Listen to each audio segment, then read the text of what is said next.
time. Now let's, Drew, don't play. I mean, Mike, pot that down. Would you? We're talking about the deceased here. I'm doing a smooth transition here. The Nicole Brown Charitable Fund, or charities, which you're doing. Is it this Saturday? This Sunday. It's the event is this Saturday and Sunday, but I'm just going Sunday. And that's at the Drew. You're a better reader. Why don't you take a look at that? A lot of other celebrities are going to be there, comedians, musical acts, and it's to raise money for the foundation. And I'm the one you get of all these celebrities and variety acts. Could have got Polly Shore, dude.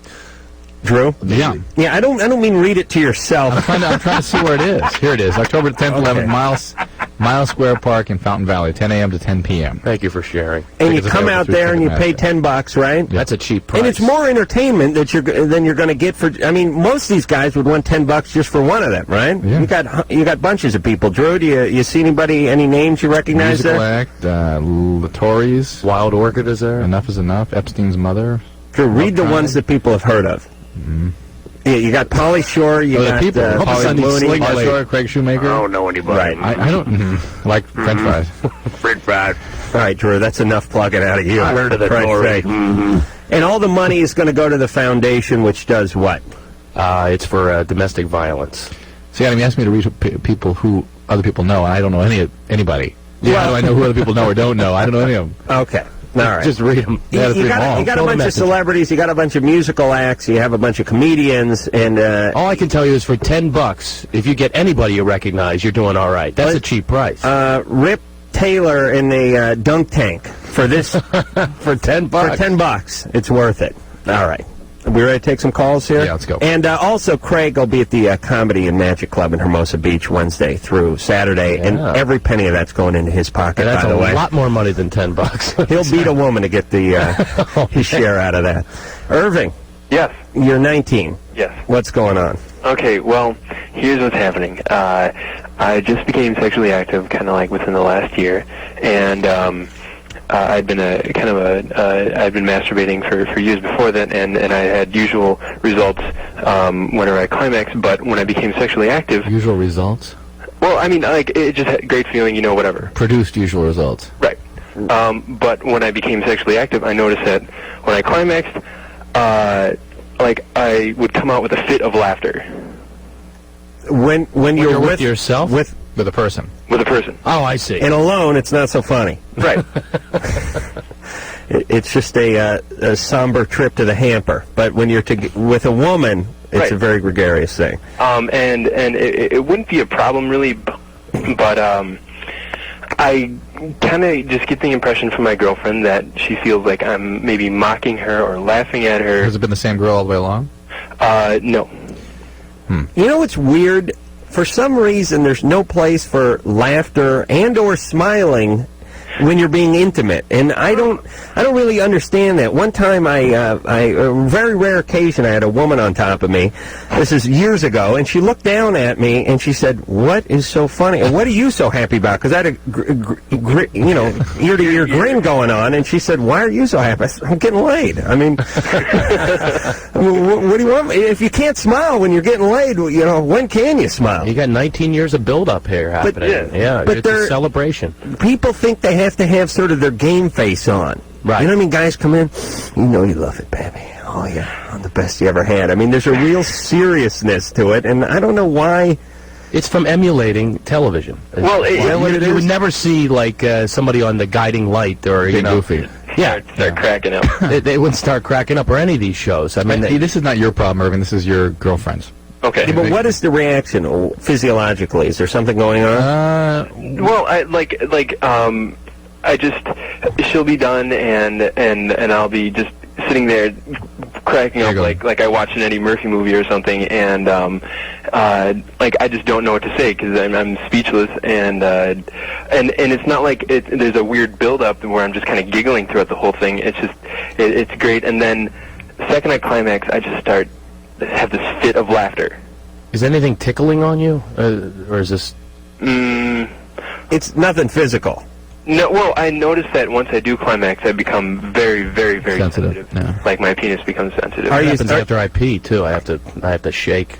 Oh yeah, I get that too. But you know what's weird? I don't know what that is. I only get that in public. Yes, at Dodger Stadium. Yeah, when you're pissing in the trough with the other 400 Exactly. wildebeest. And they're prodding you in the back. In the right circumstances, that progresses to actually passing out. It's called post-micturition syncope. Really? Yeah. Oh, good God. Did you actually study that? And you do sink in your pee, ultimately. Passing out, yeah. What is the shiver, though? How come Craig and I only do it in public? It's some autonomic response to the emptying of the bladder. I mean, it slows your heart rate down and things. But why do you need a balding fat man with a cigar next to you to trigger the shaking? I don't know why. I've not yet heard of anyone other than you two that has that particular. Well, actually, I wasn't aware of it until you just pointed it out. Now I just realized it's always at the trough. You don't do it at home. No, most people do it at home. Most people get it worse when they're like getting up out of bed at night, that kind of thing. Really?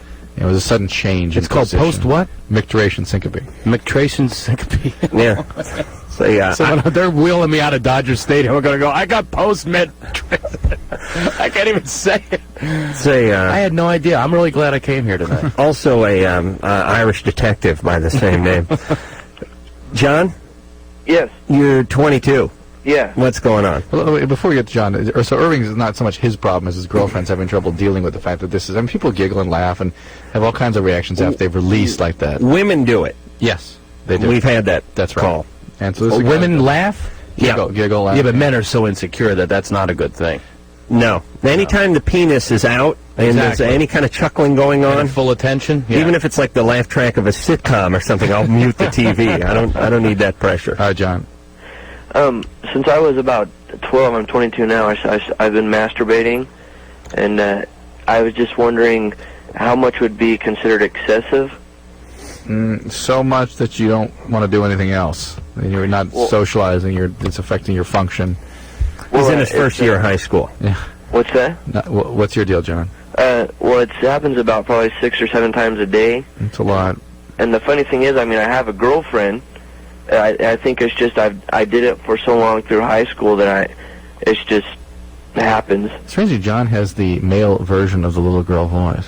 Yeah. No, he's 22. Yeah, John, you sound pretty young. And by the way, this is like a guy who's been living on the street for so long that when you put him in the palace suite of the Waldorf, he sleeps on the floor. Your hand has been going for your groin for so long and with such great consistency that even now that you have a girlfriend, you can't stop it. Was there something I can do about that, or? Do you ever hurt yourself? Not yet. Seriously. 6 times a day is lofty, even by my standard. Oh, yeah. I'm going to have to recommit myself. I've never heard those words come out of your mouth. I don't like to. I rarely like to give a nod, but this guy may be a young guy coming up. I'm looking for guys to sit in the throne when I retire. Yeah, when I hang up the gym shirt one day. John, one of the reasons that people sometimes become sexually preoccupied is if they were sexually abused when they were younger. Anything like that ever happened to you? I mean, excessively sexually preoccupied. Not that I'm aware of. I'm legally blind, so because of that, I've always been kind of insecure, and it was hard talking to girls because I couldn't drive and pick them up. My mom was right. That whole thing, so I don't know if that have anything to do with it. My God, I should have listened. I couldn't go there. But what's weird is I don't have a problem with I'm not addicted to porn or anything like that. It's just, so people can't wake up until they have their morning coffee. Drew, do they have Braille porn? And they got Braille everything. Do they have like a Braille hustler where a guy his finger just goes into a hole or something? You go, whoa. All right. Have you been blind your whole life? What's that? Have you been blind your whole life? I'm legally blind, since birth. Since birth. And I was just wondering Did you have congenital cataracts or something, or what happened? They just said the nerve endings in my eyes didn't form right. Uh-huh. So how, did you say you can't drive? No, I can't get a license. What, in today's climate, you could just go ahead and sue.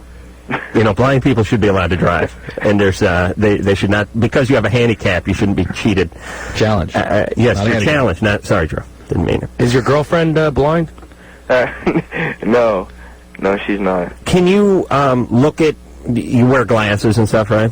Yeah. Can you watch a TV show or look at a magazine? My vision, it's 2800, and what that means is what you could see at 20 feet away, or 800 feet away. I mean, pretty clear. I have to be about 20 feet away. Right. So, in order to read a magazine, you have to actually push your face through it. Pretty much, yeah. Oh my God. Some of the women I've been with, that would be a blessing. That'd be a blessing, right? So it's a lot, John, and you started young. I just wonder if something Do you think I should get some help, or no, not necessarily.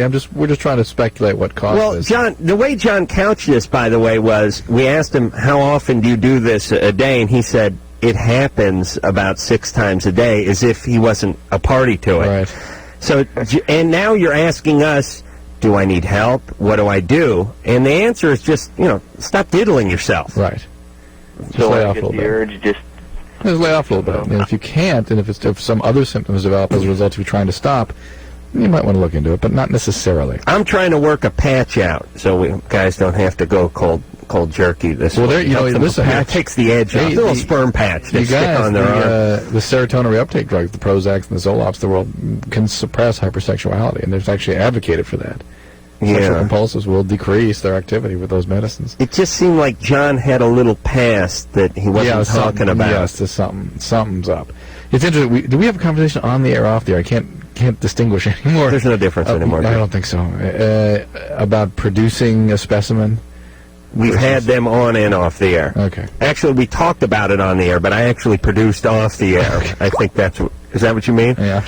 Why? What do you want to know? It just occurred to me again. We've gone over that because that was kind of an interesting thing. And how you give a urine specimen. Oh no, this was off the air. It was off the air. Yeah, we had a laugh about this. Yeah, you give a urine specimen. What other specimens do you give? You give a stool specimen sometimes. Right. But you produce sperm. And you produce a sputum specimen. Meaning that anything you burn calories to get out of your body, you're producing.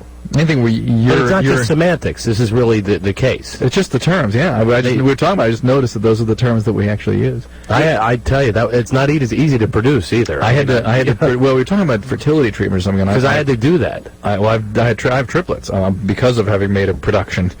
Did you have the video room and all that business going? Well, the first room, and it was really funny. It was like a comedy routine. It's like this big, Russian woman. You put this in here, and I went to this cold room, and all it is like toilet paper, and that's it. Well, why did you? And I had to use my imagination. I'm glad I'm a comic and I've got a good one. But why did you have to produce? Because my ex-wife at the time, we were having difficulty, so that's how we had to do it. And then they did this egg wash, or something like that. They made an omelet with my sperm. They like, and then they insert, Did it work? In vitro? No, it did not work. And then we went to another doctor, and they gave me a nicer room with a nice Did you have to line selection up with 10 of your peers? Well, actually, my ex-wife, my wife at the time, offered to assist me. But I didn't want it. You know what I mean? That's something you don't want. I just didn't want her there. This is for my own. It's like, honey, believe it or not, I don't think about you all the time. Was she going at this particular point, I'm not. She was going to assist you like orally or manually? Yeah, whatever. Either one. She wanted to be the person that brought the production. Honey, don't flatter yourself. This gun hasn't misfired in 15 years. Believe me. There were 10 guys lined up and there were no assistants. Really? No.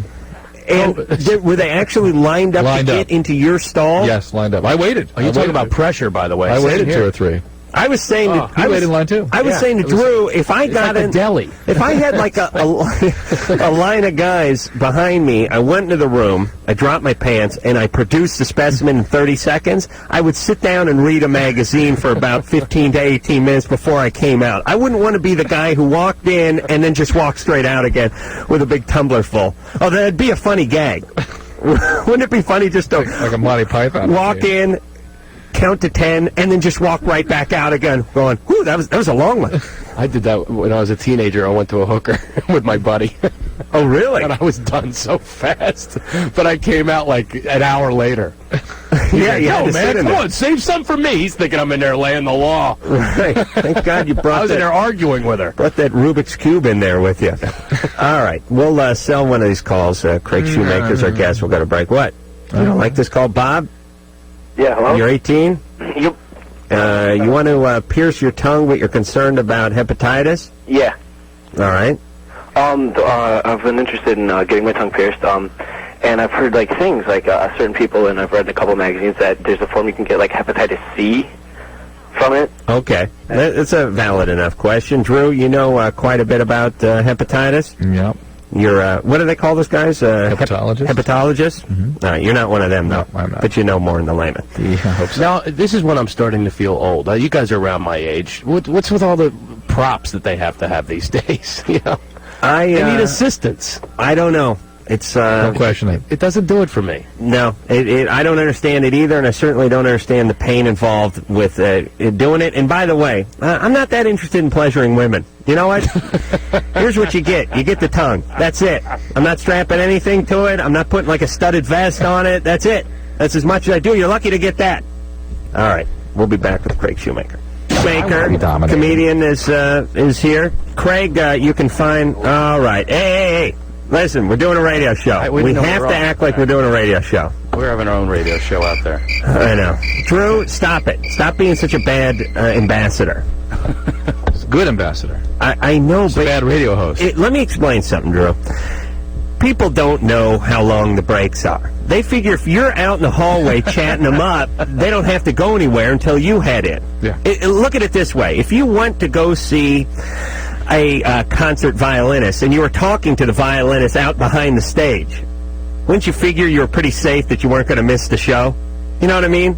You're not going to ask him when you go in. You just wait for him to head in, and then you go in. Not that you're a violinist. That's right. No matter what he came into, though, you still feel good about it. Does it help that we were discussing actual addiction? We were things? discussing that's of no interest to the listeners. Okay. The Comedy and Magic Club in Hermosa Beach is where you can find Craig Wednesday through Saturday, and then Sunday you can find him at the Nicole Brown Charitable Foundation event, which has all kinds of celebrities and musical acts and comedians, and that's down at Mile Square Park in Fountain Valley.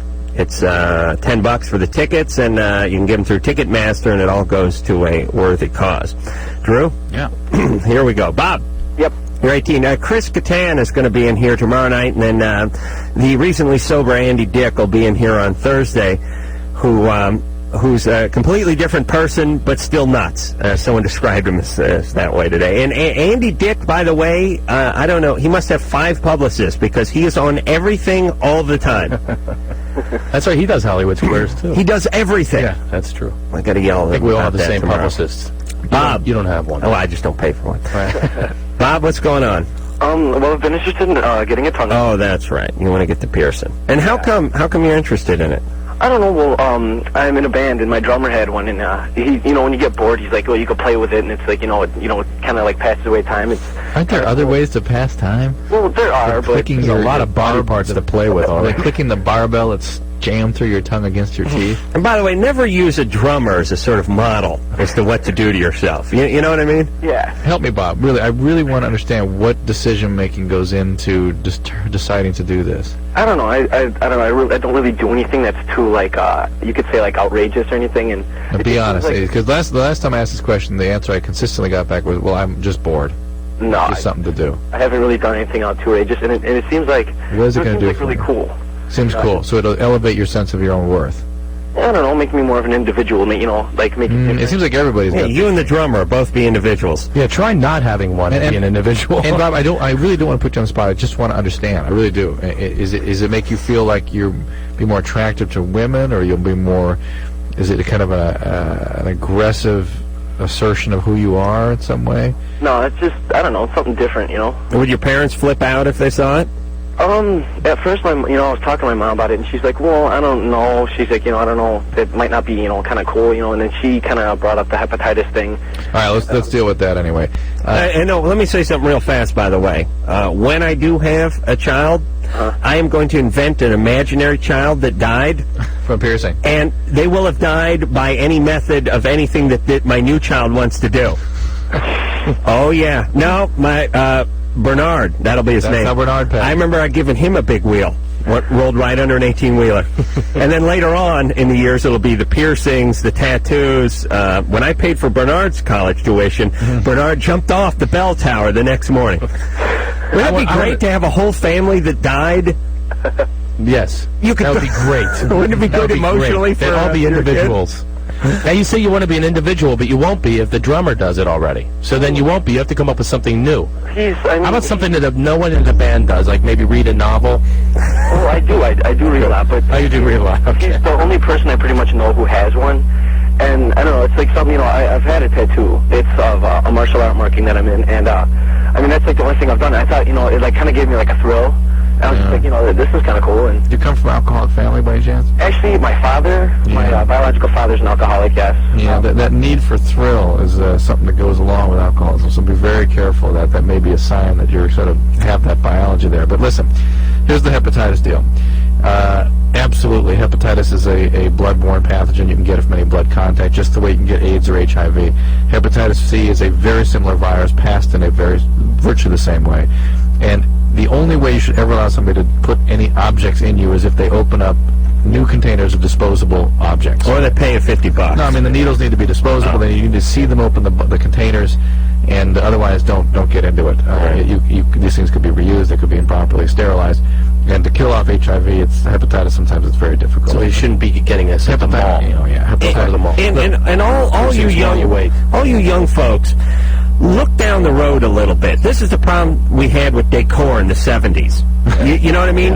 I walk into my friends' apartments. They live around Melrose. They live in these beautiful Spanish places, 1920s, 1930s. I walk in the living room. There's the cottage cheese acoustic ceiling that was sprayed over the beautiful radius ceiling, and it has the little gold speckles in it. And I know it was done in '74. Orange shag. And I go into the kitchen, and the beautiful Spanish tile was ripped off the counter, and they got that burnt orange, marmalade-colored linoleum or laminate down for the countertop. And the whole thing's about. That's the point. They weren't thinking down the road. Now I'm walking in, I'm making fun of the guy, right? Yeah. Let's not walk in and make fun of your body like I walk into these apartments and make fun of them. You know what I mean? You're 18, you get a bunch of piercings, you get a bunch of tats, then all of a sudden you're 45 and you're looking like an idiot. Yeah, the tat is starting to sag. I know this one guy had one on his forehead. He had a tattoo on his forehead. Now, your job possibilities are pretty limited. You're applying for a job at the video IBM store. That's all, exactly. all you can That's work about at. it. Yeah, with a cap on. A couple of things. The tattoos now can be removed with laser, so that can be done very effectively. It'll be very expensive, very effectively. And number two, again, hepatitis C, hepatitis B. These are devastating illnesses. C has a very high probability of becoming chronic. More than half of those people get cirrhosis, and some of those get cancer. It's a devastating condition. It's the next story to follow HIV. Joey. Yes. You're 22. 20. Oh, okay. What do you want? Couple questions. First thing is I broke up with my girlfriend today because she found out that she had chlamydia. Yeah? Yeah, why did that make you break up with her? Well, she broke up with me because she said the doctor told her that I must have got from somebody else that I had sex with, which I did, so I cheated on my girlfriend. Oh, okay. Yeah, and the doctor told her that I should get myself checked because guys don't know if they have it, That's all very true, potentially. Yeah. Now, my first thing is, I don't have any symptoms, What are the symptoms of chlamydia? Maybe nothing in a man. Okay, so I should get checked, right? Yes. Okay, next thing In fact, by the way, where are you from? New York or Boston? California. Really? Okay. Yeah. Where do you get the chlamydias? I don't know how to say it right, In fact, Joey, Sounds like a Roman leader. Chlamydius. Chlamydias. Before you. No symptoms on chlamydius. yes, hepatitis. Yes, hepatitis. You have betrayed me.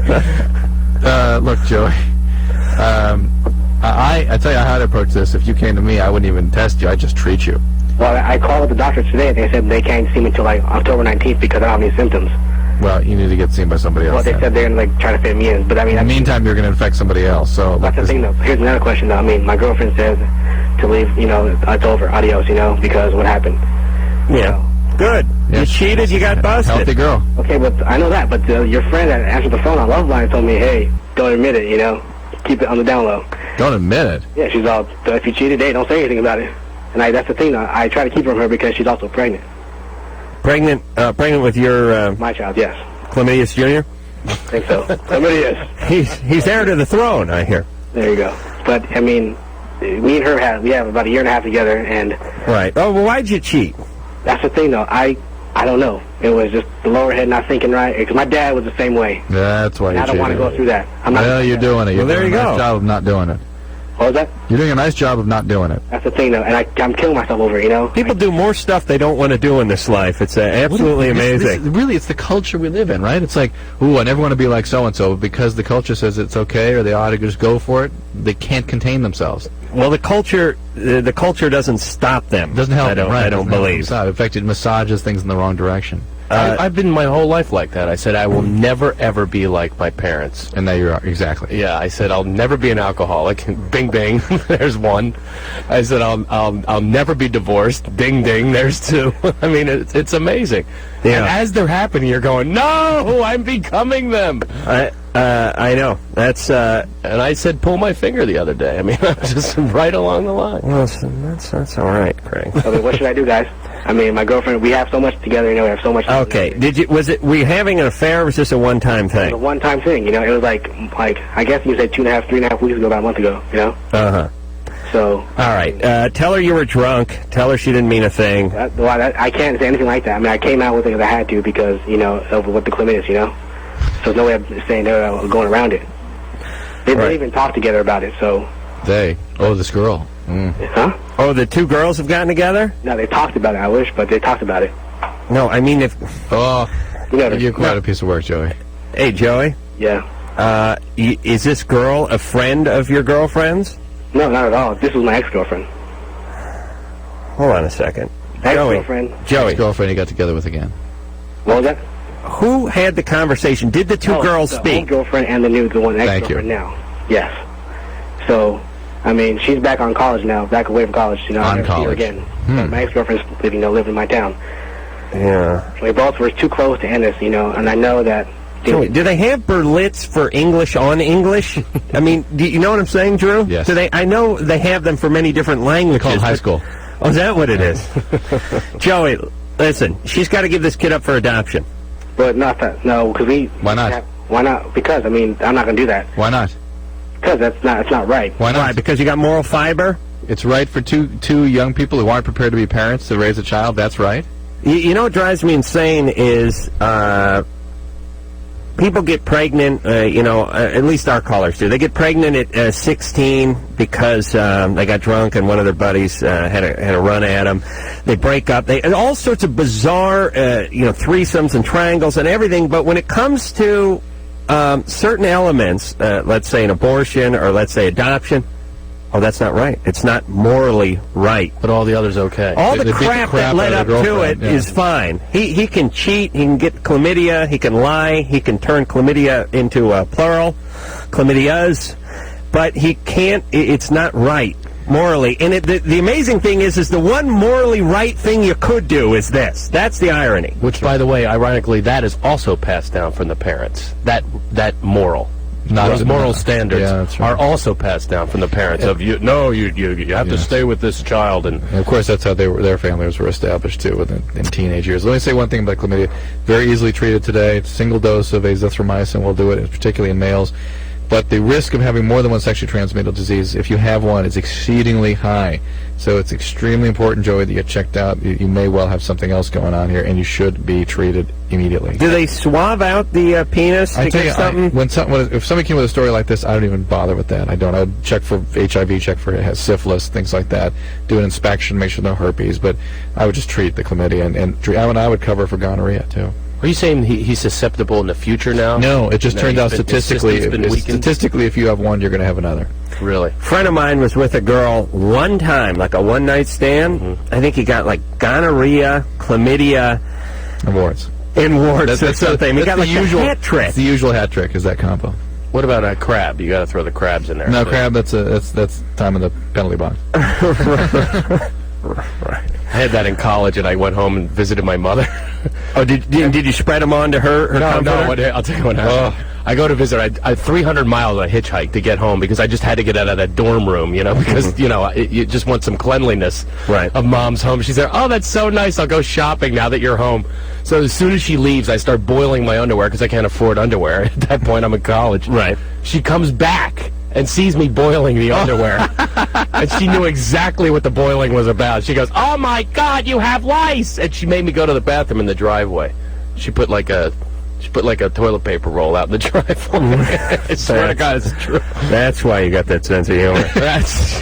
My That's mom, not the only reason. My folks caught me boiling the underwear, but I went with the old rock soup story. I was waiting for some guy to drop off some cabbage. She walks in and she goes, "Oh, you're making spaghetti." Oh my God! And then she looks in there and there's the boiling underwear. Oh, and you must have just been a hole in your lip. Oh, I tried to like hold the lid on, and she's there. Oh, let's see. You know, I mean, it was horrible. Oh. And you know, then I was like banned from the house, so it certainly wasn't comfortable. Only your excrement was, anyway. Exactly. All right, before we get too much deeper into our own excrement, we're going to take ourselves a break. When we come How long's back, the break, Adam? 4 more minutes exactly. Okay. We'll talk to Tisha. She's having soreness in her vaginal column. Again with the Roman race. Yes, in the vaginal column. Hercules, bring down those vaginal columns, and we'll be back.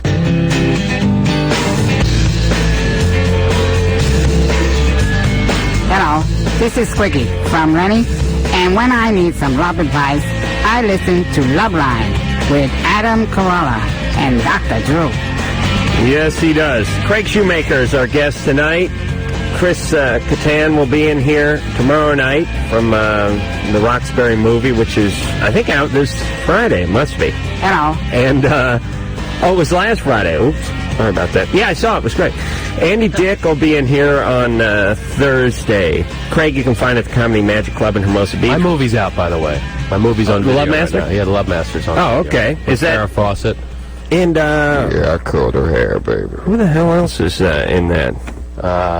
Courtney Thorne-Smith. Absolutely. And George Wendt played my therapist. And Norm from Cheers. He was my therapist in it, yeah. that's out on video currently, and that it got real good reviews and made Didn't do anything in the theaters, though. though, yeah. All right, well, okay. No money behind it. You mean as There was far as no launching money. it? No, nothing. Zero. Yeah. I had my own premiere. I did. I had my own premiere. You and your Cindy underpants? Crawford. I went with Cindy, though. Oh, you did? Yeah. That's cool. Yeah, she was great. And It was really nice of her to go. Are you buddies with her? Yeah, yeah. And then we got a bunch of stars that went to the premiere. It was really nice to do that. But I mean, I literally like rolled my welcome mat that I have from Price Club out. I mean, it was like I made my own premiere. And I like bought everybody popcorn and everything. is it out full scale in terms of video rentals? I mean, can you go to Blockbuster and get it and all that? It's starting to be. It's just gradually getting into all the stores right now. All right. Because it may still have a life. You know what I mean? You never know. Stranger things have happened. Tisha, Yeah. you're 17. Yep. You're having soreness in your vaginal column. Yeah. I wrote a vaginal column in high school for the. I want to know if you're the one that called it the vaginal column. Yeah. You are. Okay.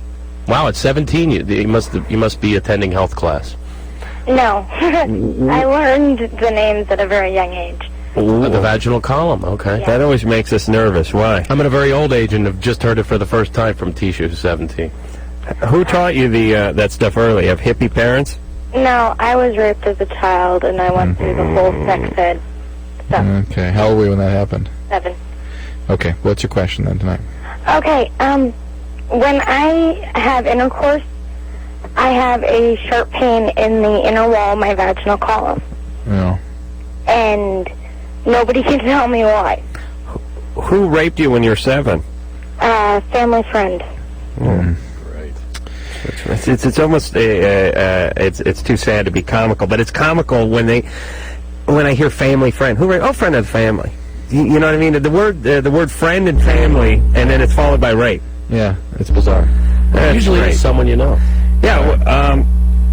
Who was it? The Goldfarbs or was it the Mandels?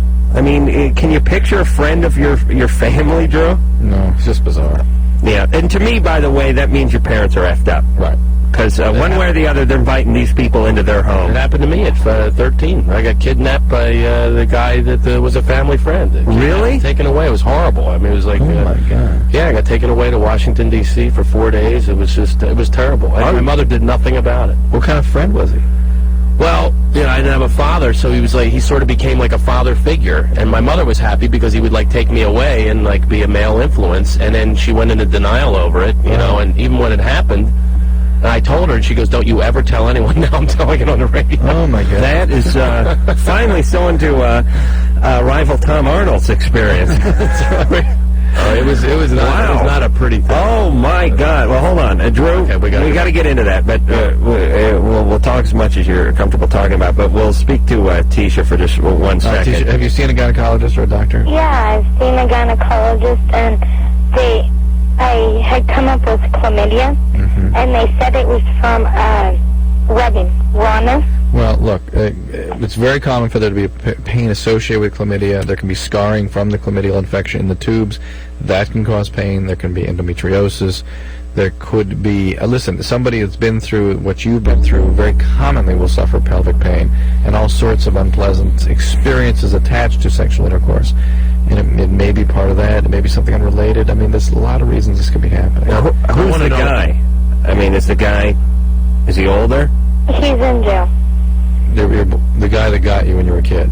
Yeah, he's in jail. No, but who's the guy you're having intercourse with now? My fiance. How old is he? 18. And is he understanding? Does he listen to you when you say things are uncomfortable? Does he? Yeah. Okay. But, well, what? You're engaged at 17? Yes. How come? A lot of people have a lot of different opinions on it, but when you find love, you can't just sit there and say, I'm going to kick it to the curb. And yeah, at a young age, you can't just say, you know, I'm in love, you know, but you've got to really feel it. And when it's there, you know it's there. All right. Tisha, I wish that fantasy was an accurate reflection of reality. But unfortunately, those sorts of feelings, when you don't properly look reality in the face, is what leads people into trouble. Well, Tisha, we can't stop you from doing anything, but try not to have any kids on the first marriage, please. Yeah. Are you pregnant? No. I have a question about that. Yeah. Would abstinence help her, prolonged abstinence, would that help her heal? I don't know because we don't know what she has. But I do think she needs to keep getting evaluation and seeing people until she gets a satisfactory explanation for what's going on. I'll give the old Jewish punchline, which was kun hoit. I mean, it's certainly not going to hurt Tisha to take a week off. Yeah. Oh, yeah. Tisha, be careful. Are you using protection? Yep. All right. What are you using? The Depo-Vera shot. Really? Good for you. Yes. Who got you hip to that? I did. Are you dry? Do you have any responsibility? Good for you. Do you have any dryness from the shot? Vaginal Yes. dryness? Sometimes. Well, that could be... Could this be just a dryness issue? Yeah. That's certainly part of it. All right. Good. Tisha. Oh, man. Yeah. 17, engaged. Hey, when you know it's right. She's got a long life already. Oh, it's amazing. I mean, you know, we talk to people. It's like they're Vietnam veterans at 16. Yeah. I mean, and imagine when that kind of atrocity has been committed to you at 7 years old. I mean, Craig, 13 is bad, but it ain't 7. You know what I mean? And we talk to people 5, 4. I mean, hey, at that point, you don't even know you can't make heads or tails of it. You just think this is life, this is it, this is love, this is affection. Actually, my whole life of the different things that have happened, you learn to accept it. I mean, I literally learned how to accept that, and it becomes a part of your life where you don't laugh about it, don't cry about it, you just accept it and move on. And it's not as even as if I address things like that. You know, they just are. People have an amazing resilience. I mean, you ever see people going down the street, they got no arms, no legs, and they're hailing a cab with their belly button, and you say to yourself, my God, I would kill myself if I lost use of my thumb. I swear up and down I take my own life. But people do it, and then they just move on somehow. But again, at 13, it is reasonable to be able to accept and put aside. But at 5 or 7, the impact on the psychological development of the individual is so profound, and people have equated it with what they call soul murder, where just to survive, all sorts of distortions of thinking and feeling have to go on in the child, and then that becomes a fixed part of their personality. And they become an adult too soon. Right? Yeah. And not a healthy one. That's the way to cope. Yeah, it's worse that they fragment and the thinking gets distorted and their whole sense of themselves is completely changed. Okay. I'll tell you what. Craig and I are going to go drink some poison punch during the break. Drew, you get on the phone, see if you can't run down another guest and another guest host. Oh, another host, yes. Yeah, yeah. Finally, freedom. Get that Mark DiCarlo out of mothballs. Get in here and weave your magic. We'll share a square with you on Hollywood Squares. Oh my God, look like a couple Macy's Day floats stuffed into that thing. Wailing them at him. All right, we'll be back. They start shooting. You know what I mean? It's like, hey, enough is enough. Right. I'm getting sodomized at the ATM, and the cops are at your house breaking it up. The third squabble this week. Well, you know, that's the other thing about the world that we live in is it's so accepted. It's accepted by women. Right. This is the way it's supposed to be. You talk about something that's been passed on. Oh, yeah. A lot of women choose a man that's just like their father that did this with their mother. It just becomes so accepted. You could set your watch by it, and that's one of the saddest truths in human psyche development. All right, Brad. Hey. You're 17. Adam, you're a god. Really? You're the coolest guy I've ever met in my life. I haven't met you, but you're the coolest guy. Calm down, Brad. Well, I just love how, like, you're in love with Ron Jeremy, too. Oh, he always goes. I appreciate the man's work. He's bad as hell. I wouldn't say it's a love. You appreciate his work or God's work with Ron? God started it and Ron finished it, I think. Brad, what's your question tonight? I've got a problem with an erection. Like, I can't get one. Ever? Like, I can, but it takes a long time. A really long time. You on medication? Do you have any medical problems? Has it always been this way? For as long as I can remember. Is this just in the presence of a woman, or is this when you're alone? Whatever, you know. You don't wake up in the morning with one? Occasionally, but, you know, like maybe like once a month. Not a very reoccurring like event like everybody says it is. Huh. Do you have normal development? Or do you have any medical problems? Not that I know of. Normal hair distribution, normal stature, that sort of thing? Yeah. Drew, if you're 17 and you're not waking up every morning with something in the jammies, that's a physiological thing, isn't it? It's a concern, yeah. How about Viagra? Well, Viagra is, but that's not... Now for teens? Yeah, Viagra for teens, like they're Flintstone Viagra. And Viagra is when there is indeed a medical problem causing erectile dysfunction, but, you know, we don't know the long-term effects of Viagra, so you wouldn't want to necessarily be recommending it for a 17-year-old. I think you ought to have a medical evaluation. Do you have a doctor? Yeah. Have you ever talked to him about this? It's time. But do you have any suspicions why you have trouble yourself? There's no history we need to know about, nothing like that? No heavy abuse or anything? Nothing. And have you ever been sexually active? Do you masturbate? You have to get an erection to do that, so it's kind of hard to even do that. So. You don't do that? You ever? I've usually on my third go round, if it's within the first hour, I will not have an erection for that. So it is possible, but it's not probable. Brad? Yeah? This sounds like a medical issue to me. Yeah, you ever had a nocturnal emission? What? A wet dream? Oh, yeah, when I was like in like 5th grade. 5th grade? Really? No, you mean you wet your bed? No. You had ejaculation? In the 5th grade? Yeah. You sure it wasn't one of your older brothers screwing with you with like a mayonnaise packet or something? I have an older brother. All right. Nothing ever happened to you, huh, Brad? No, nothing at all. All right, Brad, it's time to see the doctor. You really do need to. That sucks. Well, check it out. Well, let me give you the alternative. Okay. Okay, there it is. You're walking through your life with a flaccid penis. You know what I mean? I mean, listen, here's the whole thing about going to the doctor for anything. And no one wants to go to the doctor. No one wants a finger in their ass, and nobody wants to drop their shorts in front of a strange guy with a pipe smoking nearby in an ashtray. Nobody wants any of this stuff. But the alternative is cancer, is lesions, is erectile difficulty. It's the alternative. Yeah. Yeah, all things being equal and everyone being healthy, no one wants to see the doctor. Even more than that, I think people don't want to hear there's anything wrong. Right. They just don't even want to go to that point, so they resist going. Drew, do you still use the hand puppet when someone has something wrong with them? Sure. Okay. The hand See, isn't puppet. it better sometimes, Adam, if I just say no? Yeah, I think so. Drew doesn't like to deliver bad news himself. But Children? No, just adults, anybody. But he keeps a puppet in And his uses a desk puppet drawer. for adults? Yeah, he calls him Mr. Wizard, and they have to ask Mr. Wizard. Tutor Turtle, please. Tutor Turtle, right? And Mr. Wizard. right. Tutor Turtle. Tony, Yeah. you're 19. What's going on? For a while now, my ex-girlfriend made me sleep on the floor because I used to beat her in my sleep. I had extremely violent nightmares, and I act them out in real life. In real life, Yeah. what do you mean?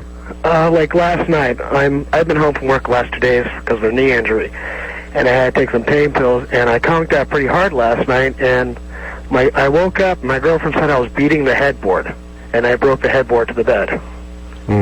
But you said you acted out in real life also. You have other violent outbursts in your life when you're up and around? No, I'm a pacifist now. I was extremely violent in high school. All right, that's... I was expelled a couple times. All right, so this is still an expression of all that.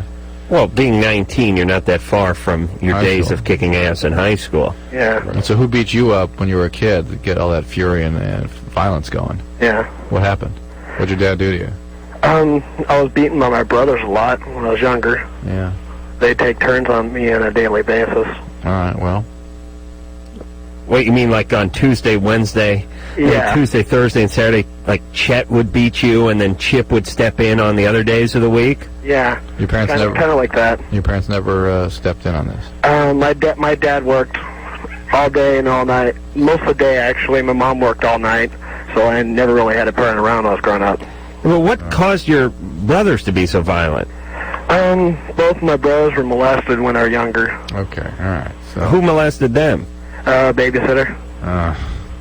God.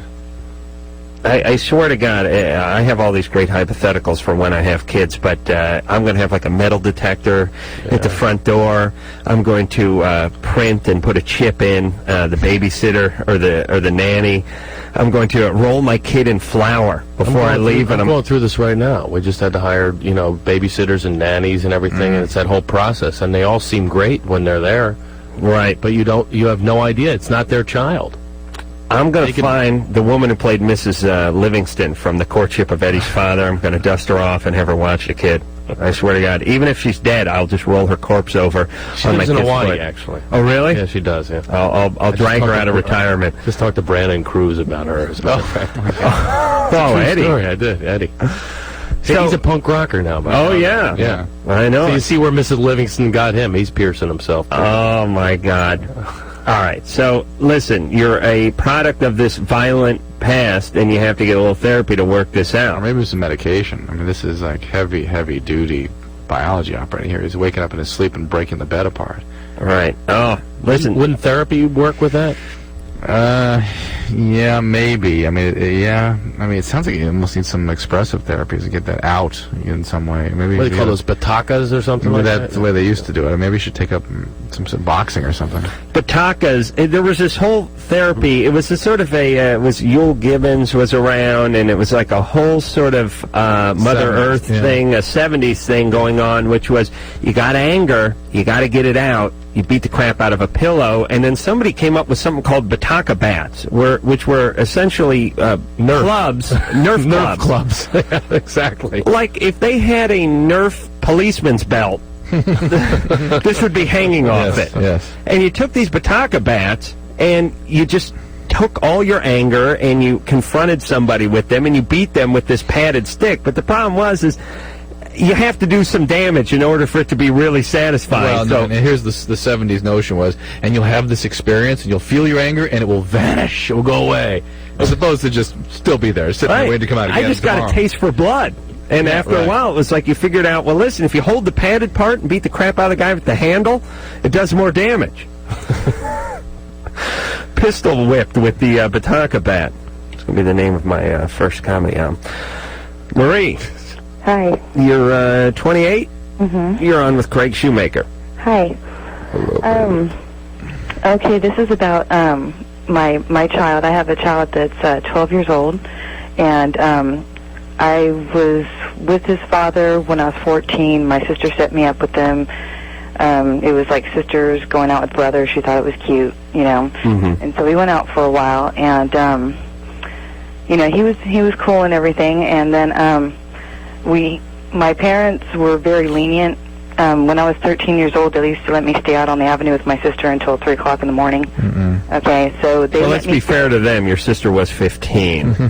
Well, my sister was 4 years older than me. Or is 4 years older than me, so she was 17. Right. And so she had the truck, she had the job, she had the money. We went out, you know, we partied and stuff like that, you know. But my parents condoned it. They thought it was okay, you know. So when I was going out with this guy, I ended up, they wanted me to go to Santa Cruz. He wanted me to go to Santa Cruz with him, with his sister as a guardian type thing, you know. At 14. Well, 15. This was when I was 15. What happened? So I've been going out with them for like 9 months or something like that. And you got pregnant. Well, okay, I didn't want to do anything with them. Okay, I wanted to not do anything until I got married.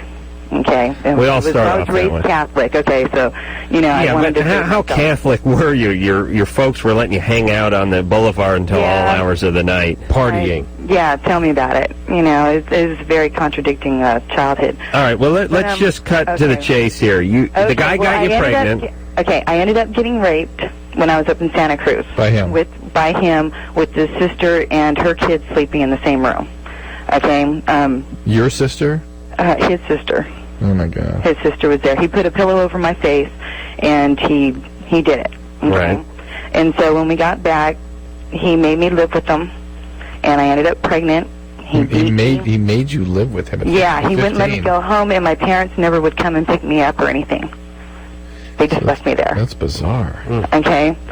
And so, Craig had better parents than yours. I rarely say that, My but self-esteem's going up. you got to feel but blessed, they're very right? religious, though. Okay, they're very religious, though, which is really funny. All right. Well, you hate their guts now, obviously. Yeah, I'm not speaking to them right now. Okay, so now you have a 12-year-old, okay. and your question is. When I had him, you know, when I found out I was pregnant, I was doing drugs and stuff like that. I totally quit everything. I quit smoking, everything. Okay, I had him 2 weeks after my 16th birthday. My parents had nothing to do with the child. They didn't like the father, anything like that. So I quit everything. I quit my friends. I quit school. I stayed home for the first year, just taking care of him. And then one day, my mom up and says that she wants him, and they took him from me, and I had nothing to say over it. Yeah. Okay. You got a lot of stuff going on. People do a lot of things to you that sounds like you should have more of a say about, but... Yeah. Or maybe take more responsibility for why people felt they needed to do this stuff. When you were strung out on drugs and you were 15 and you had a kid, well, it's a damn good thing adult came in there and took the kid away, I'm sorry to say. Yeah, but, you know, I straightened myself up as soon as I found out I was pregnant. Okay, so anyway... I straightened myself up. Straightening up does not mean not doing drugs. All right, Drew, don't... she already has one set of parents. She doesn't like that. Now she doesn't like their... I called for input, right? I called for input. But, okay. All right, listen, my first note is hurry up. Okay. You have a 12-year-old. Yeah, okay. And what's going on? Okay, my parents told him that they're his parents instead of me. Mm-hmm. Okay, and for all these years, I've been wanting to tell him, you know, I've been trying to straighten up, you know, and everything, trying to live my life, but with that hanging behind me, it's kind of hard.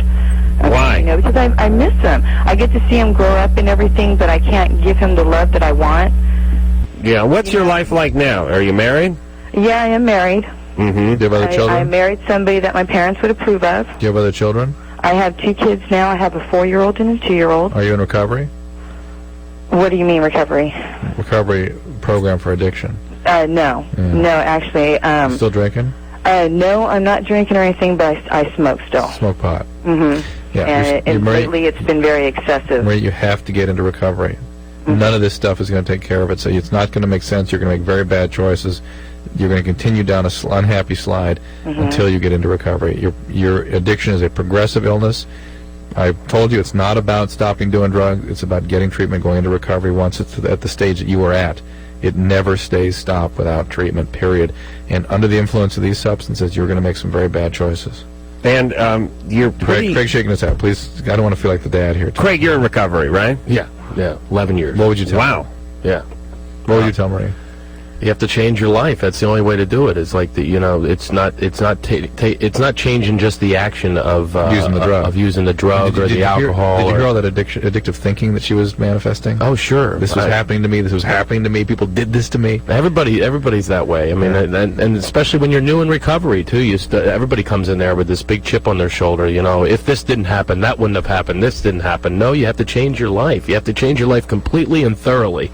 And Thank God she had a couple more kids, though, so she could get it right with this. The only thing you can do is change yourself.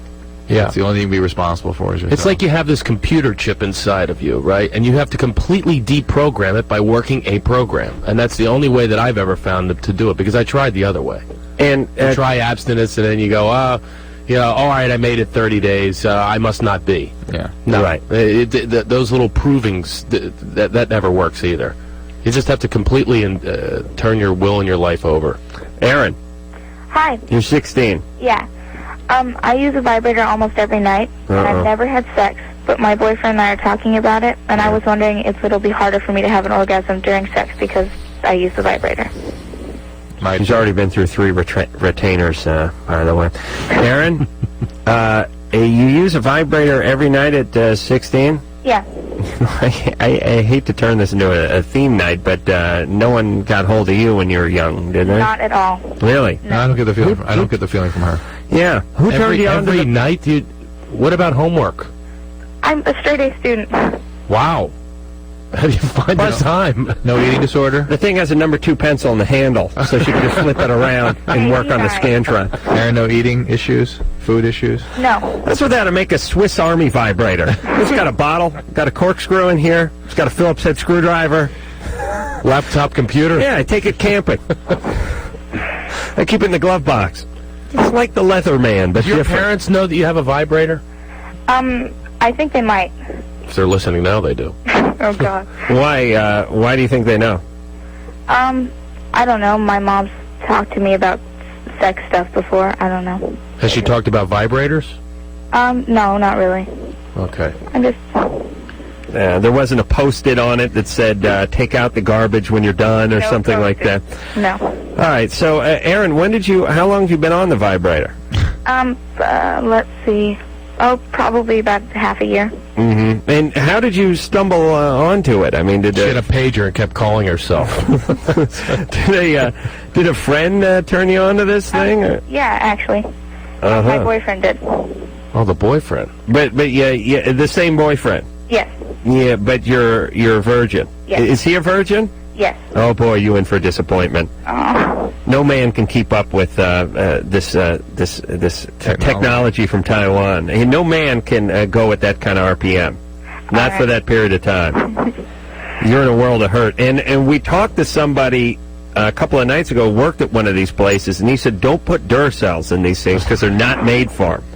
You know what I mean? Yeah. Burns the engines out or something? Yeah, they're made for like the Scotch-By types of batteries, or the generic ones, the Black Cat or something like that, but they're not made for, or I should say, Ever-Ready. They're not made for the serious alkaline ones, because you'll burn them out and it'll poke out of your ass. It'll move so fast. Oh, yes. Okay. All right, so Aaron, why don't you do this? Why don't you just put the vibrator away and see if you can, sort of restore yourself for your boyfriend? Just stop using it? Yeah. For a while? Or else include it in their activities. Okay. Oh, man. Yeah, I'm just saying, I'm telling you, ladies, guys cannot compare to this. I mean, we have, there's an intimacy that we can provide. You know what I mean? Sometimes. I know, when you start to bring in the props. Who's she dating, Carrot Top? And this guy's like suggesting. Oh. Plus, the guy's a virgin. So, the guy's going to be shaking like a leaf. He's going to have a sort of half-flaccid penis. He's going to be sweating profusely. And he's going to probably stick it in the belly button and yell, "Did you come?" So, which one of my... Wow, it sounds like you were filming my experience. So, he cannot compete with this kind of technology. All right, we'll talk to Jim, and then we'll go to break. Jim. Hey. You're 27. Yes, sir. What's going on? Well, I got a little situation with a girl I'm dating, and I don't know how to really approach her. There's two questions about it. Just a personal one how I should ask her, and also a health question about her problem. What it basically is that I've slept with her a couple times. We haven't had sex or intercourse or anything, and when I've slept with her, the clothes have been on. It hasn't gone any further than that. And I mean, I've been totally gigging on this chick since like high school. And what happened is that she's wet the bed both times that I've slept with her. Mm-hmm. Hasn't discussed it with me, hasn't said anything about it. Basically kind of like, well, it didn't happen. Mm-hmm. Well, she's just embarrassed. Are you at the truck stop now, Jim? I was. I just pulled over here. What are you driving? The truck. An 18-wheeler? Yeah. You all beaked up on speed? No. Oh, okay. Well, that's just driver in. No. All right, Jim, hang on a second, would you? Okay. We're going to take ourselves a quick break, and then Drew has some thoughts on this incontinence problem that many women seem to have. Hey, it is Loveline. Drew? Yeah. Let's rally. All right. I think you're fading. You drinking some coffee? Yeah. Good man. Phone number for Loveline, 1-800-LFEE-191. Forget about the fax number. Chris Kattan will be in here tomorrow night from Saturday Night Live, and then Andy Dick will be in here on Thursday night. And boy, do we got some stuff to talk to him about. Craig Shoemaker is here tonight, and Craig, I know you're tired of it, but I just thought about it when I was taking a piss an hour and a half into the show. I haven't brought up Magic yet, and I was the sidekick on the Magic Hour. Yeah, and you were. You made it to the first commercial break, and then they pulled you off, and Tommy Davidson came in there? Yeah. How many episodes did you do? I did about 2.5, 3 weeks, something like that.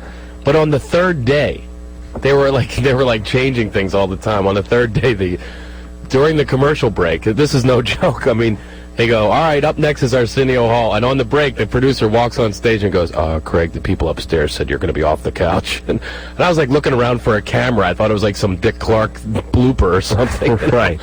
And it wasn't. I was like, and I like sat there. I go, no, I'm not leaving. I mean, Mary Fran Cardamone from my high school is watching right now, and I don't want to come off the couch. Who were the people upstairs that made that kind of They never would tell who the people upstairs. It was like a horror film, The People Upstairs. That is just typical. Well, let me tell you something about it. It was such an unbelievable experience. I mean, they wouldn't let me write. Here I am, this comedian that I passed the audition of 400 people. Right. And then this writer, like from the 1980s, he wore like a members-only jacket.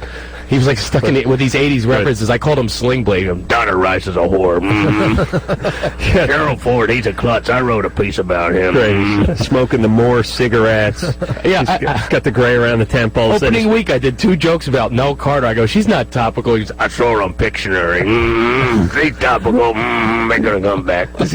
He's wearing the... Thanks, Sling Blade. And then the other guy's like Barney Fife going, I wrote a good piece for you, baby. It's topical. It's topical. Little thing on Fawn Hall, shredding things. Oh, Hollywood. Hollywood. These were the head writers, man. It was a blast. And in Magic, I'd tell the joke, and he'd go, oh, Craig, you're bad. You're bad, Craig. I said, thanks for that assist. You know what I guess I was holding them back, so they fired me.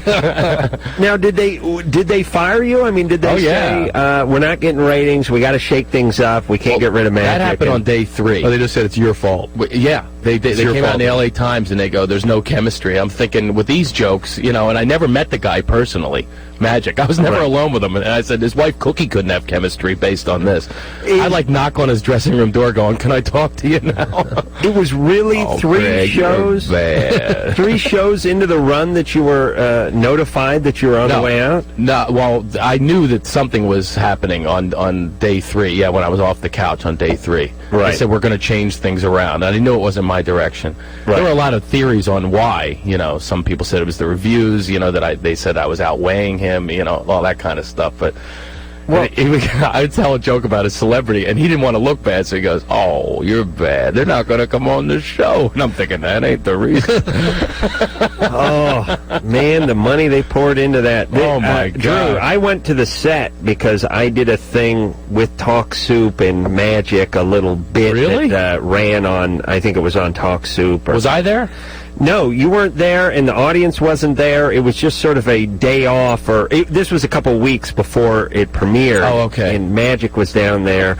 and with John Henson, and we did a couple of little bits. But the set in that place, I mean, it was palatial. It was amazing. Yeah. I mean, they got $2 million into plywood alone on that set. It was absolutely amazing. I got to tell you something. When I did the test shows, I did a few test shows. I actually thought that this was going to be a big hit. Honest to God, I mean, people say, "Oh no, you're full of it." No, it was really great, and he had unbelievable charisma. He walked on stage, people went nuts. Right. But what happens is people start tinkering.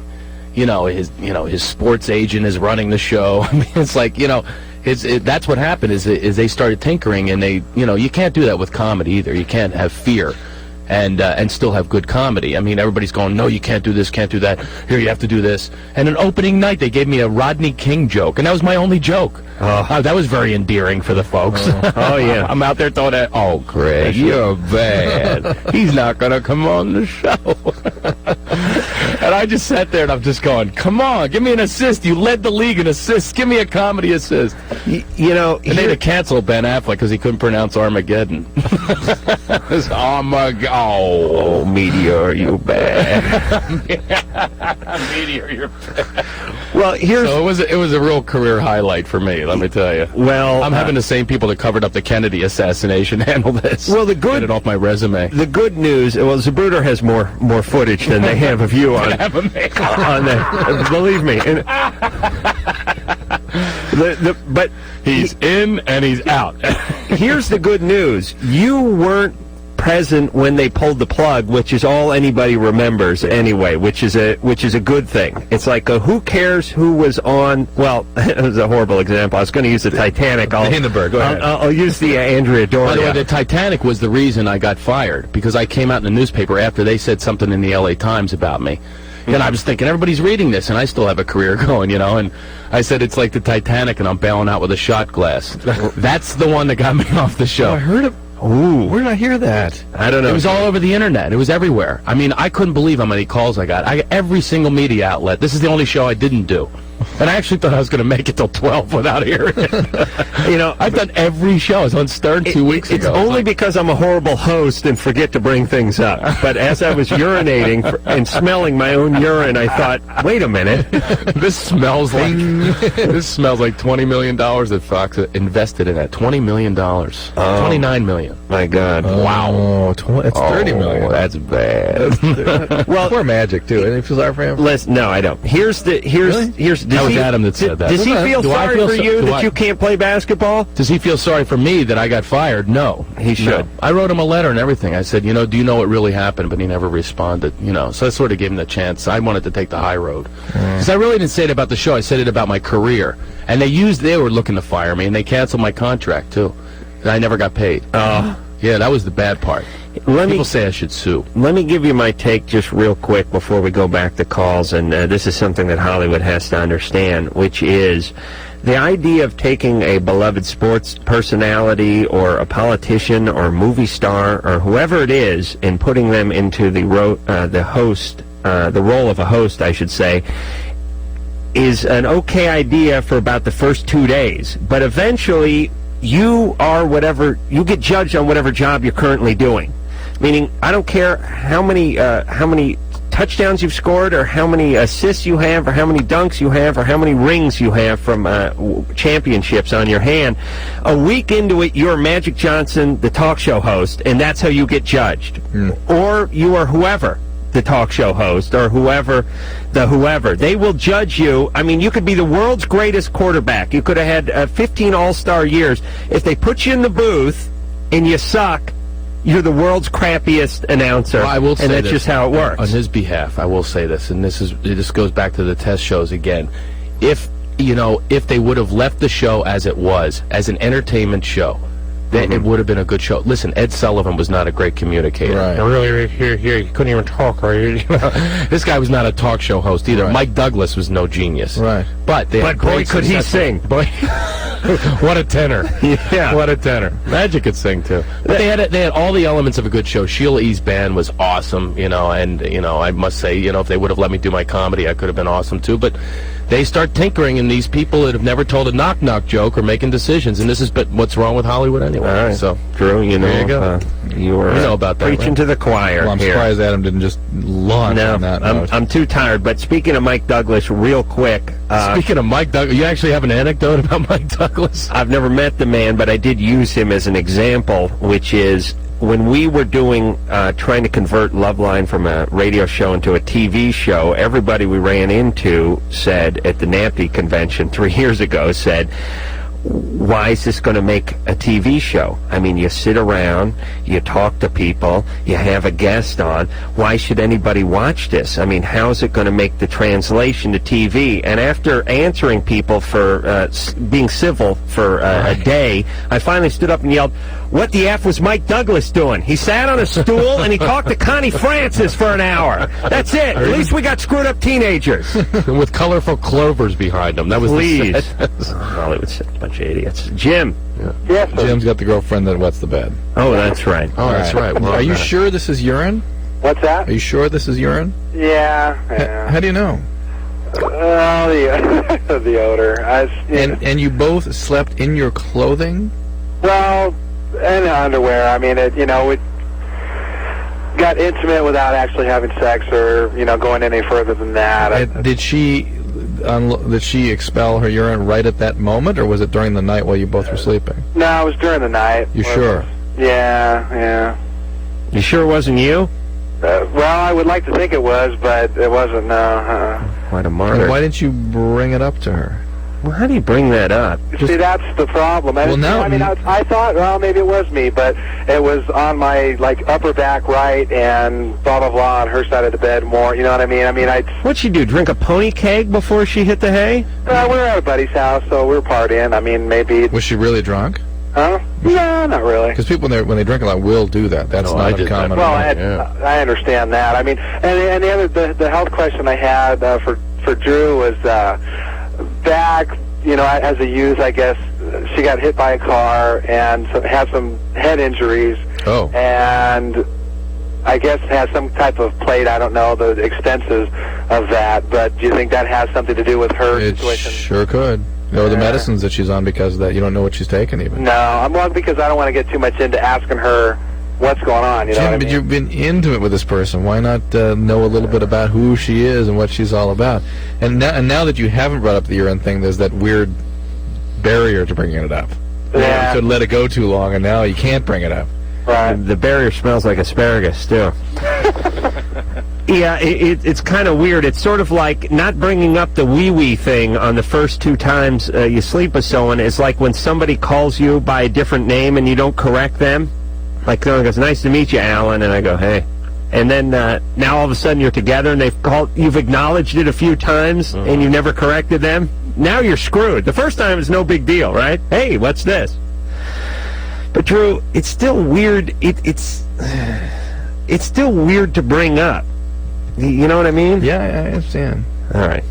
Sure, you're done. No. The headphones just jumped off your head. I wet the bed when I was about 13, drunk, at my friend Michael Caine's house, right? Not Michael Caine, the actor, right? Right. You wet the bed. And I never spoke to he or his family again for about 20 years. I was so embarrassed by it. I used to wet the bed as a kid, and up until maybe... I was 10 or 11 or something. I mean, real late. But the weird thing is I took a few years off. It was like I stopped when kids normally stop at age, 5 or something, 6 or whatever. And then it came back. I swear I don't know, but when I was 9... It was when your parents broke up and stuff. You regressed, yeah. Right, so it came back, and it was torture. I'd go to sleep over at a kid's house or something. It was like flip the mattress or try to stay up. Yes, I flipped the mattress, and his mother caught me doing the laundry at 6 in the morning. He peed on his girlfriend, though, once. Oh, you did? Well, I didn't pee. Yeah, but that was intentional. No, unintentional. Oh, unintentional. Since there's been some intentional. First off, the bitch was asking for it. Let's tell a story after the break. Okay. Right. You want it? Yeah. All right, this is, Drew. Okay, so it'll be humiliation with Adam. We got Craig to talk about being abducted in a van when he's 13, and then Magic was in a train. Unrequited love with Magic Johnson, and then we'll talk about the Magic my Johnson possessed when we come back. Jesus, I'm tired. Craig Shoemaker's here. You need to rally at him. I am railing at jackass. Get in the show, will you? I say 10 words to every one of yours. You can store up. Quality, not quantity. All right. Well, shut Drew's mic for a minute. We got to humble him. Thank you. Quiet down. Were you speaking Yiddish? What was that? No, okay, be quiet. I'm done with you. Craig Shoemaker can be found at the Comedy Magic Club in Hermosa Beach Wednesday through Saturday. Go out and see what made him the 1997 Comedic Genius of the Year. I slipped genius in there, but that's all right. The country voted on the internet. That's how I won. And Craig, you should know that Adam does not. How can I say this? He does not. He doesn't support comics. Doesn't bestow accolades on comics easily. So when I hear him talk like that, I know he really means it. Well, it's written on his. No, but I mean, you wouldn't say unless you read it. It's funny that you should say that. I filled that in for you because most comics are that way. Yeah, I know that too. I'm very, very territorial. I've noticed that. Competitive. I noticed that. But Adam is very careful to to assess people, and when he feels that somebody's good, he'll tell them. Yeah. So. Yeah. Well, comics are the toughest critics. Except when they believe it. When they believe somebody's good, they will say that. If you're bombing on stage, a comic likes that better. If you hear somebody laughing in the back of the room, it's a comic. They love inside stuff.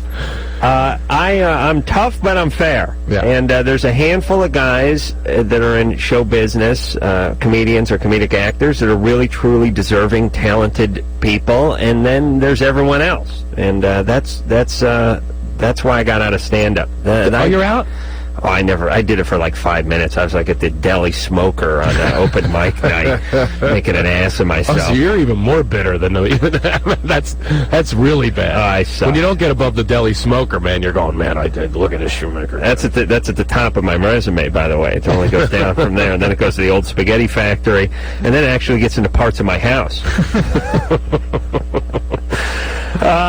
Craig will also be Sunday down at Miles Square Park in Fountain Valley supporting the Nicole Brown Charitable Foundation. That also is going on Saturday. There'll be a lot of bands, a lot of comedians, and a lot of celebrities over there. And you pay $10. You see a lot of entertainment, and it goes to a good... Ooh, I see something that said... What? I know. Don't repeat that. No. What's that? I don't know. We'll talk about it later. Point to it. What are you talking about? Why is that? Drew? I don't know. All right. Oh, I see. All right, hold on a second, Drew. Now it's getting weird. The Tool Time girl will be there, Debbie Dunning. That's not who you're talking about, right? No, I saw Drew's name on the thing. Yeah. Why is your name on that thing? I don't know. Oh, this is your publicist, by the way. This is your publicist. I know that. He's going to give her hell and deduct money. Drew. No, I wouldn't mind supporting something like that, but we're going to Florida. But you do a phoner. I mean, come on. Okay. I'm going to do that. But I'm kidding. Do a phoner to the benefit. Dr. Drew is at the festival by phone. I don't know how many of you are out there. I'm in Florida right now. Is the speakerphone working? That's funny, Mike. What'd you say, Mike? What other button? Test, 1, 2. What is... All right, Jesus Christ, Mike. I was on some sort of half-baked roll there. Let's go to some calls. Let's go. Oh, by the way, some people only know me as the Love Master. Oh, yeah. So I just thought I'd tell you that. So in case people are driving around right now and they hear Craig Shoemaker, don't know who I am, it's also the Love Master. That is Craig's alter ego, which he's been incorporating in the stand-up act, and more people know me as that than my name. Well, you made hey, are you that Love Doctor guy, that Love Meister? You made a movie about it. Yeah, all right. Why not? Was I going to talk about wetting the bed? Yeah, let's go on though. You want to do it? Come on. Well, listen, Drew, don't give me pouty face. I see your name on the piece of paper, and then you get weird. Well, why don't you tell me before the show not to say anything about it then? If it's the first time you've ever looked at and read a page, I didn't expect you to actually read it. It's true. It is almost halfway down. I usually don't get that far. Halfway down.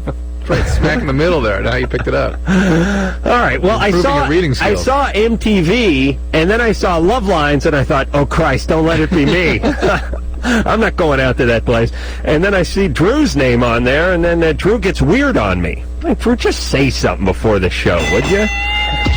God, you do the worst radio ever. All right, then tell your goddamn urine story.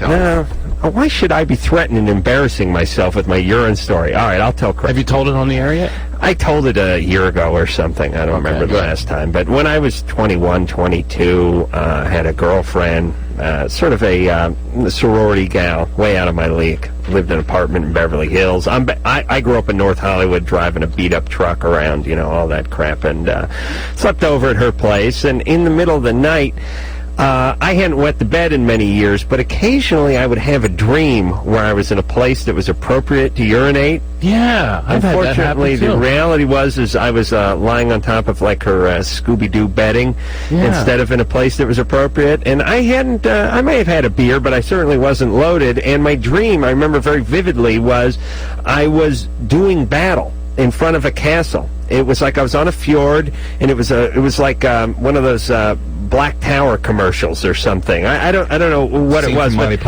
I was really duking it out. I had a big sword. I was kicking the crap out of a bunch of Normans or something. And when I was done slaying everybody, I said, man, do I gotta piss. Like, I need a quick victory piss. I'm gonna urinate on my victims.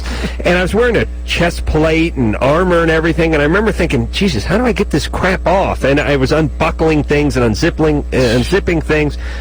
The fact that there was Velcro on the chest plate should have let me know that it was that I was dreaming. In the 13th century. But I pulled everything off. I dropped my armor, and I just started whizzing out in the middle of this fjord in front of the castle, and I was thinking, this is great. And then all of a sudden, my eyes started to open, and I was staring at a bad, like, 70s light fixture, and I was thinking, what's that doing out on the fjord?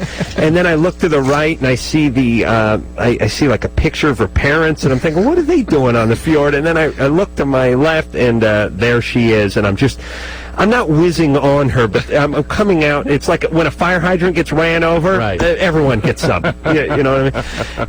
And I'm sure she wasn't having a block party like we used to do in Philadelphia with the fire. I had to wake her up, and when you have to alert your partner that you've urinated on them, even though you're 22 and working construction, you revert back to a 9-year-old. Like, I already had my finger in my mouth, and I was like, Adam make kiki, make wee wee, and she turns into mom. She snaps up, looks at me. Oh, for Christ's sake, get out of those underwear. Let's change you. And I'm standing there like with my finger in my mouth in almost a fetal position, and move over. And she's pulling the sheets up, and she's flipping the mattress and all of a taking sudden you're care not of king of the castle anymore.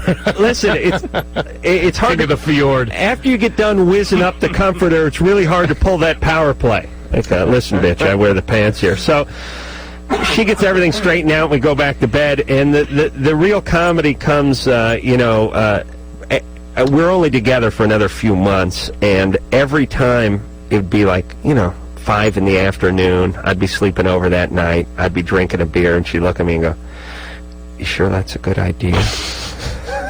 It's like, oh, okay, baby. Have you seen her since? Yes. You have? She has the quiet dignity not to bring up the wee-wee story. She But doesn't have a Drew, nickname for you, Tinkle? no. I'll bring it up for her. Drew's been keeping it. Keeping it alive. Keeping it alive. Lisa, Yeah. you're 20, you caught boyfriend doing drugs, and now they're in a serious fight. Well, okay. It's kind of funny that you're talking about communication, because this entire fight is about communication. We decided at the beginning of our relationship that we were going to communicate. And in fact, he said that a relationship without communication isn't really a relationship. Well, I went to pick him up at a friend's house because he was too drunk to drive. I was going to take him home.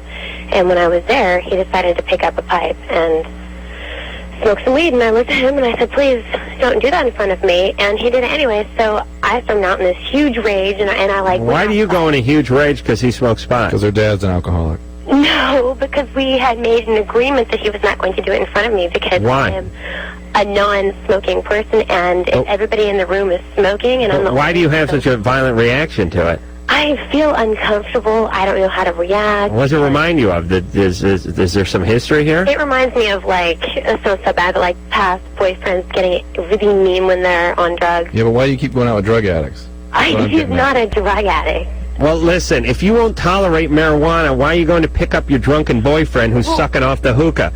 Okay, well, it's not what I'm saying. Is he doesn't smoke all the time. He smoked it once in a long while, once in a great while, and I didn't know he was going to. Okay, well, then it's not a problem. But, okay, well, that's what I thought. So I went back inside. I didn't leave. I came back inside, and I was like, okay, not a big deal. I let it go. I just had to get a breather. Well, we leave, and I figure, well, 'cause since he was really drunk, he'll sleep it off, and it'll be no big deal. All right, he smoked more pot. Listen, Lisa, I hate to be a prick, but we're like out of show.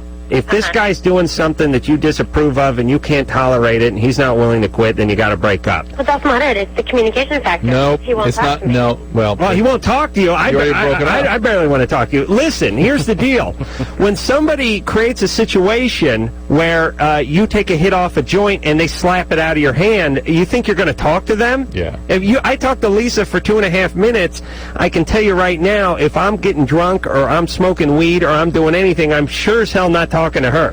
Well, I'm paying people not to talk to her. It sounds like she keeps recreating the same kind of relationship. She needs to go to some Al-Anon if she can't change that pattern. That's all. Okay, we'll be back. Well, that's about it. Let me just squeeze out a few quick plugs here. Again, the Nicole Brown charitable organization is having this gig on Saturday and Sunday. You can get your tickets through Ticketmaster and find out all the information through them. Craig will be there on Sunday. He'll also be Wednesday through Saturday at the Comedy and Magic Club in Hermosa Beach. It's called the Zazu Comedy and Music Festival, actually. All right, go. Our stoners, I can't remember. Valley. Our stone listeners can't remember that. All right, Craig, thank you very much for coming in. We do appreciate it. It was fun. Chris Kattan will be in here tomorrow night, and then Andy Dick on Thursday. Until next time, I'm Carolla for Dr. Drew saying mahalo.